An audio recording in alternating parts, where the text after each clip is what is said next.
And now, our commencement speaker. Just 28 years ago, he sat in your place as a Roanoke College graduate. Mr. Scherer and his family are as maroon as can be, with 4 generations of alumni and 2 ancestors who received honorary degrees.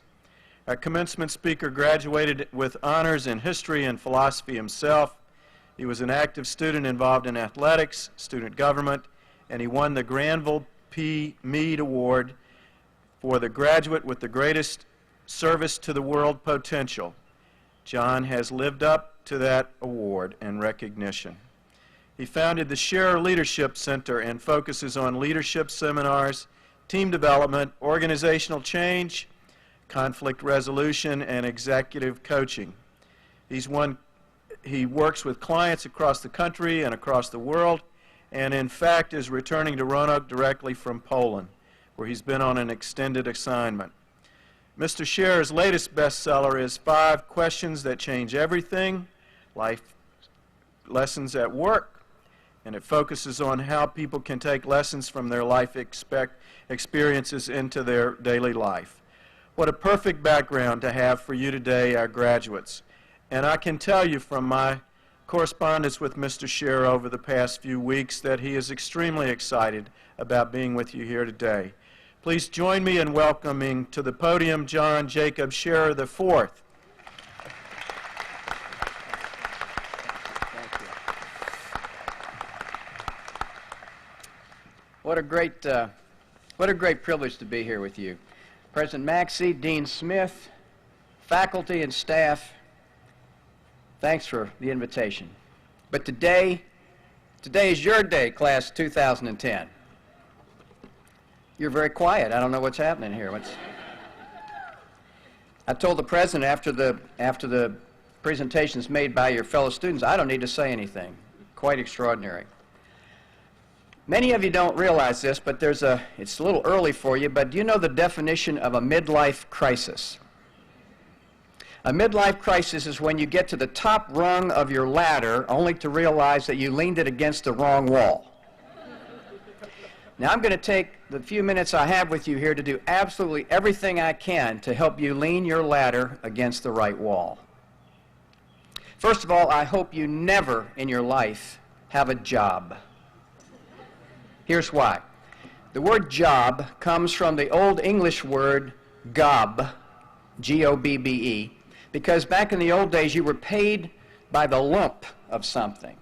Like you were paid by how many lumps you carried from one place to the other. So if you have a job, you've got a load of something. I don't want you to have a job. I want you to have a work. Work comes from the Greek word erg, E-R-G. Where are the physics majors? Any physics majors in here? Let me see a hand. Okay, I'm going to try this. I think from my physics that an erg is how many calories it takes to move 1 gram, 1 centimeter. An erg is a measure of force directed in with a purpose.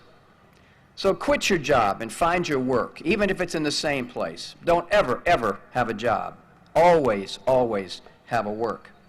My dear friend and colleague Mike Stephen, who just retired as the CEO of Aetna International up in Canada, told me one time, he said, the problem, John, that we have is that when we were trained to be leaders and managers back in the 1950s, we were taught to train people that came to work to treat the company as if it was their ultimate source of meaning in their life, to make the business, the company, into God.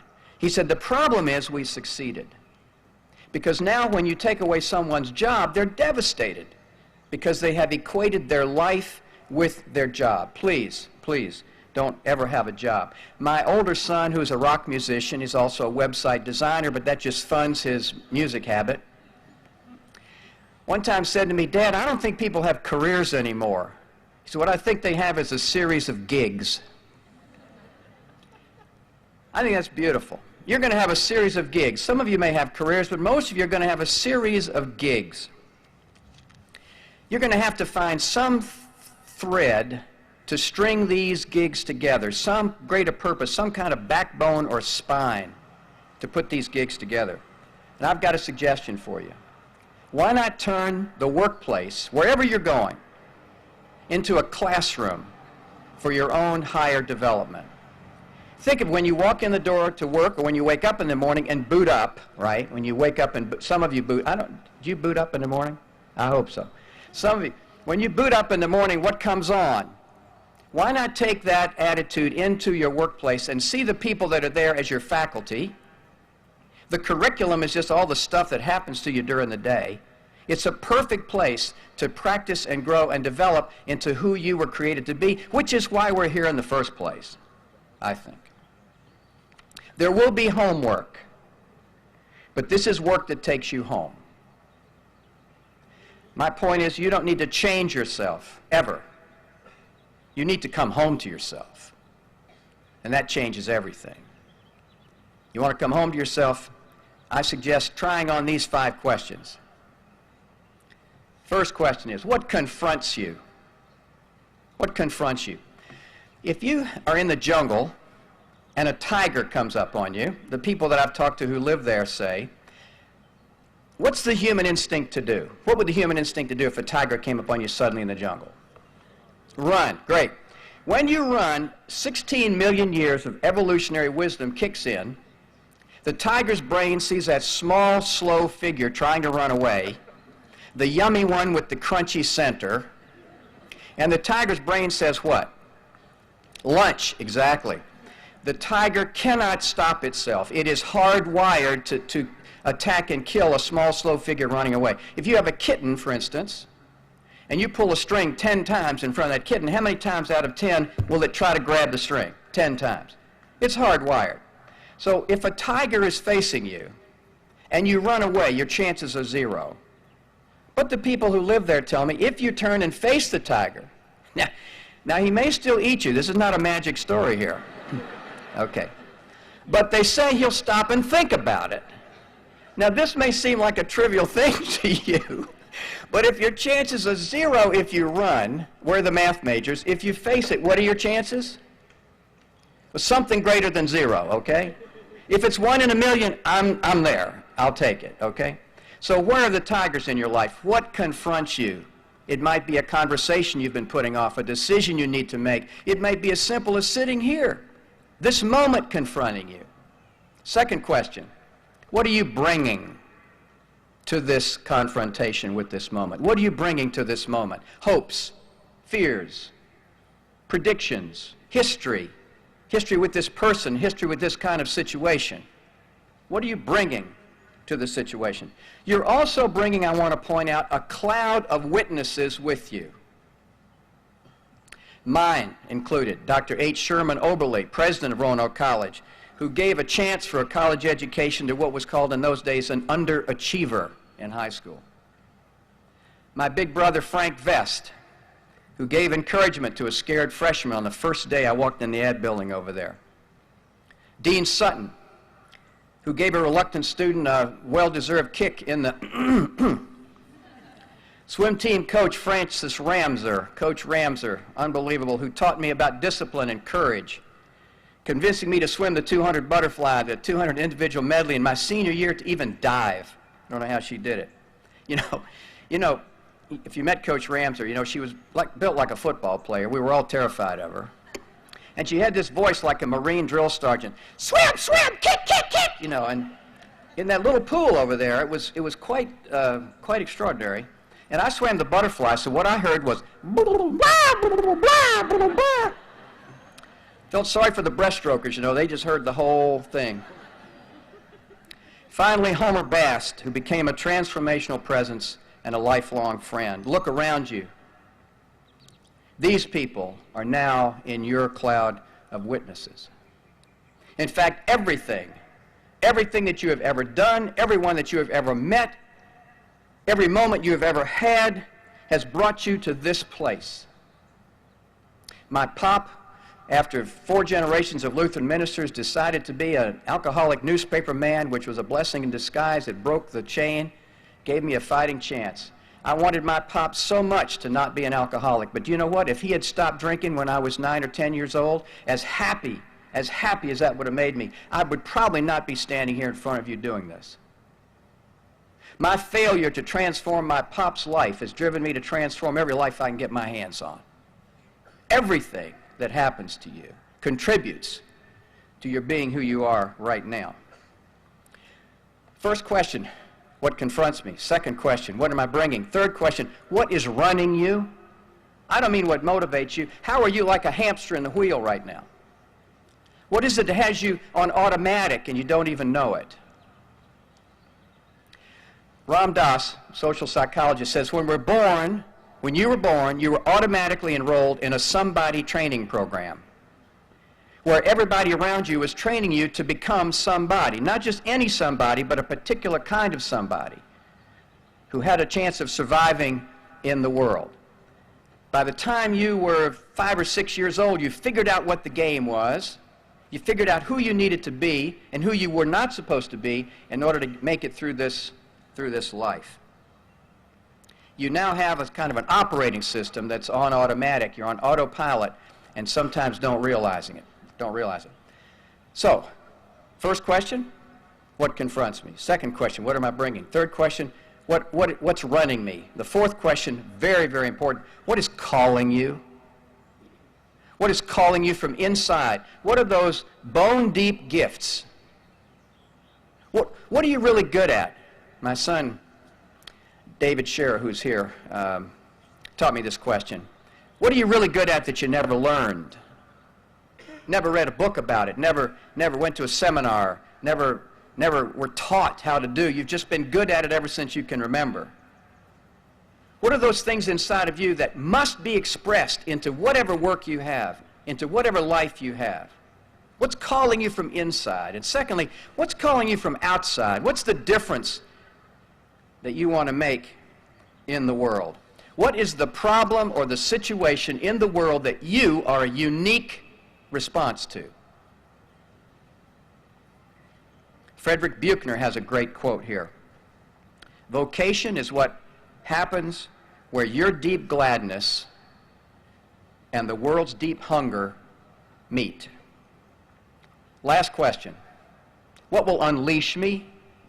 How many times have you had a brilliant insight? Oh, I think I'll do this. I think I'll go this way, and then you don't do it. St. Paul was right. The good we don't do, and that which we would not do, that's what we do. He knew about that. What will unleash me? Which, by the way, is the root meaning of the biblical word for salvation. I bet you didn't know that. Salvation's not about doctrine or dogma. It's about space. It's about the freedom of movement. It's a little word that means having elbow room, having the ability to expand and express into all directions, like many of you are feeling right now. I want to tell you a quick story, true story. Some of my stories are not true, as my family members can tell you, but this one actually happened this way. I was in the Navy. Sitting where you are, I was headed off for U.S. Navy Officer Candidate School. Homer Bast again, big Navy captain, aimed me in that direction. And I was a stutterer. At Roanoke College, I was a stutterer. From the time I was 10 years old, I stuttered so badly it was very difficult for me. A stutterer never starts a sentence without worrying about stuttering. So even though I created little gifts and little tricks about how to get through a sentence without stuttering, every time I got through a sentence, it was like, whew, wow, I fooled him again. I made it through one more time without stuttering. Every stutterer has certain sounds that are difficult. Mine were the k, p, d, t, the labial dentals, the attacking sounds. So, the hardest class for me was Dr. Gathercole's French class because everybody was reading the same material. We were all reading in the book. In history and philosophy, I could make up sentences. It was not a problem. But when I had to read what everybody else was looking at, it was terrifying to me because I had to say the word that was on that page. So the Navy, in their infinite wisdom, made me an air controller.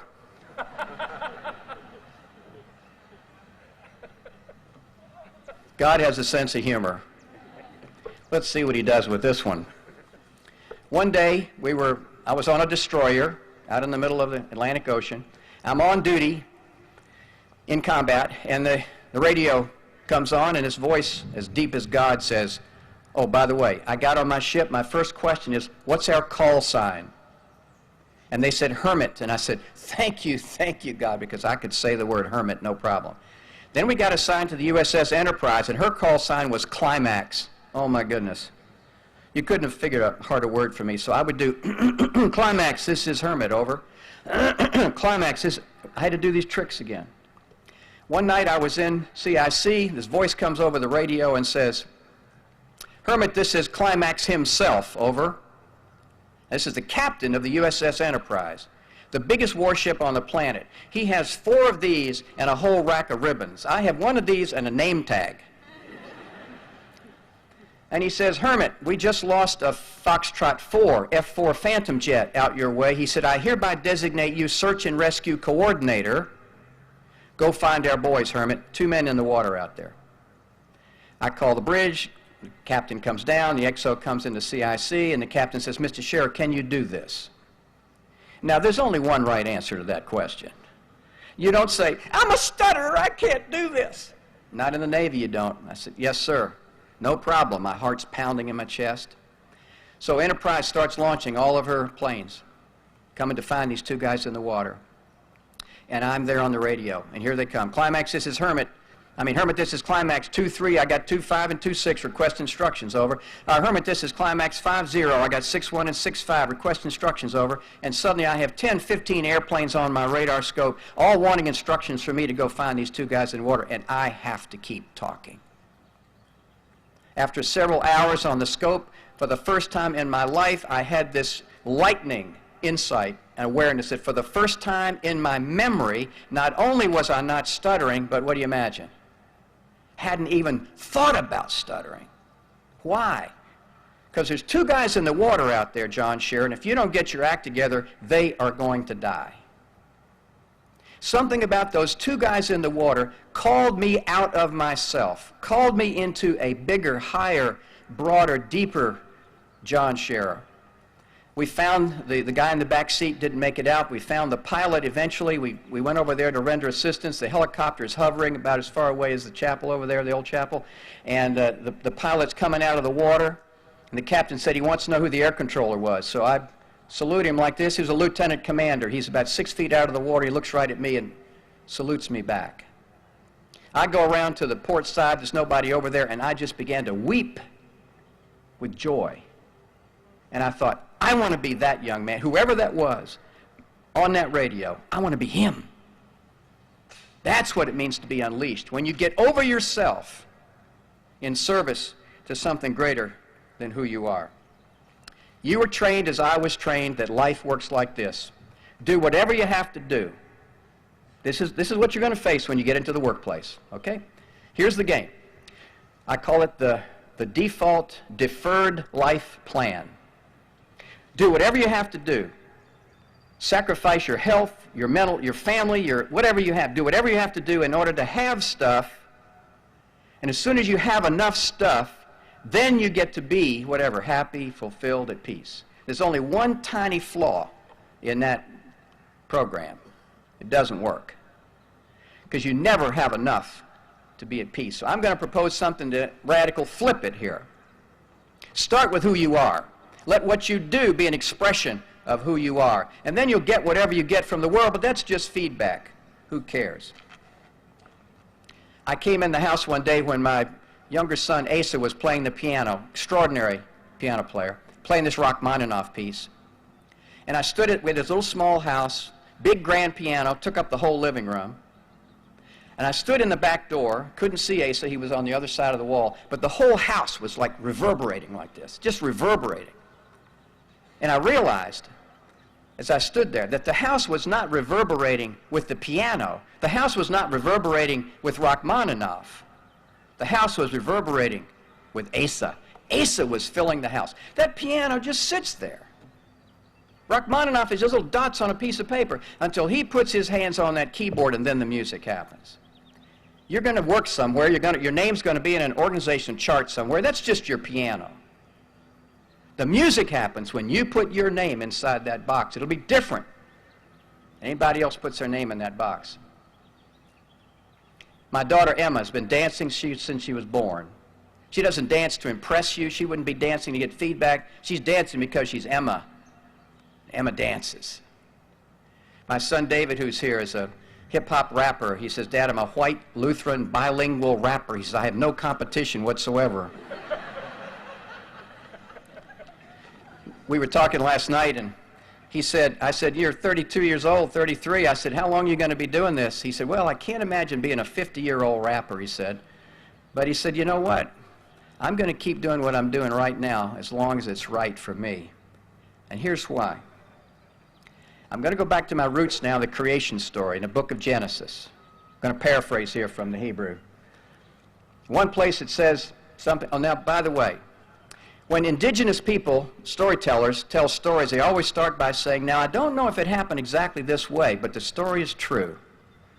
I'm almost positive it didn't happen this way, but the story is very, very true.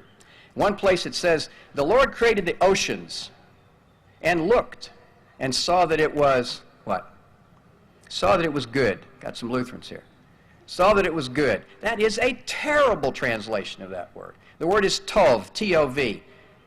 Looked and saw that it was tov. You know, mazel tov comes from that. And I tell people I'm from the South, so I call it tov, okay?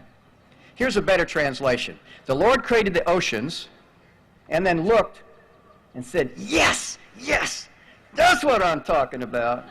Yeah, yeah. Oh, man. That's a piece of me out there in the world where you can see it. You want to learn something about me? Look at my ocean. That's tov. What's tov in your life? What are those moments when your soul, the essence of who you are, gets expressed into the world? That is what it means to be unleashed. So don't change yourself. Come home to yourself. Face your tigers. Notice what you're bringing. Shift from automatic to authentic living. Find and follow what calls you a purpose worthy of who you are, and allow life to teach and unleash you. Go for tov. Go for tov every single moment, every day. When you don't know what to do, go for tov. Go for what would be a full and complete expression of the highest and the best of who you are, your soul. Now, I'd like to invite you to take the hand of someone next to you, please, if you would. Take the hand all the way in the back. Take the hand of someone next to you. Take the hand of someone who's in your cloud of witnesses now. And let's let our voices resound throughout this beautiful Shenandoah Valley. On three, I'd like us all to say in one voice, thank you, Roanoke. You ready? 1, 2, 3. Thank you, Roanoke. Oh, and about that ladder, just keep checking to make sure that it's leaned against the tov wall. If you have 50 years left, or 50 days left, or even 50 minutes left, it's never too late to become what you might have been. Go for tov. So one more time, different word. Let's let our voices return the century and a half of life-transforming energy to these hallowed halls. I thought about these trees sitting up here and everything that they've seen. Through every life here today, let this next sound ripple out and enhance the beauty of creation. Make it your intention, make it your commitment, maybe even a prayer to go for tov. On three, let's just ring this valley with go for tov. You ready? 1, 2, 3. Go for tov! Thank you.